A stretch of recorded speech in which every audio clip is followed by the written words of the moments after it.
আমরা যেহেতু এখানে বাংলাদেশের বৈধ নাগরিক, বৈধ ভোটার, আমরা আগামী 22 জানুয়ারি থেকে সেই ঐতিহাসিক এবং দেশের জনগণের প্রত্যাশিত সেই ঐতিহাসিক জাতীয় সংসদ নির্বাচনের উদ্দেশ্যে প্রচারে নামবে বাংলাদেশ জাতীয় ছাত্র দল।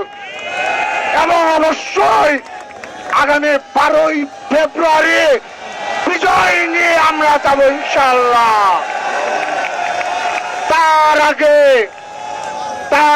তার আগে কথা রয়েছে, একটি বিশেষ রাজনৈতিক গোষ্ঠী রয়েছে যারা বিগত 1.5 বছর সচিবালয়ে তাদের অবাধ প্রবেশ ছিল, নির্বাচন কমিশন অবাধ প্রবেশ ছিল, যারা ক্ষমতার পাওয়ার এক্সারসাইজ করেছে, তারা কোন ষড়যন্ত্র করছে।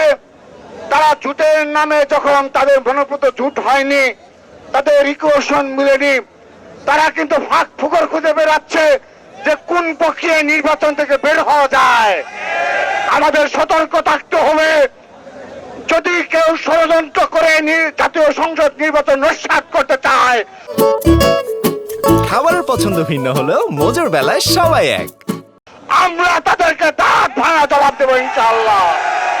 বাংলাদেশের প্রতিটি সংসদীয় আসনে আপনারা প্রস্তুত থাকবেন। যারা ধর্ম বিক্রি করতে যাবে তাদেরকে মুখোশ উন্মোচন করবেন, যারা অপ্রকাশ্য রাজনীতি করতে যাবে তাদের মুখোশ উন্মোচন করবেন।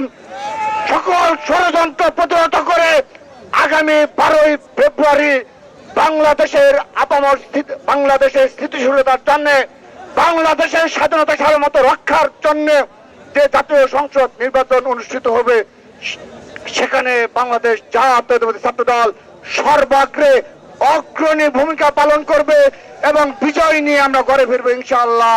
সবাইকে সেই ধন্যবাদ জানিয়ে আরেকটি বিষয়, আজকের আমাদের এই নির্বাচন কমিশন ভবন সম্মুখে এই ঘেরাও কর্মসূচি, আমাদের যদি দাবি আদায় না হয়, আমাদের কথায় যদি কর্ণপাত না করে, আমরা সারা রাত ব্যাপী তাদেরকে অবরুদ্ধ করে রাখবো।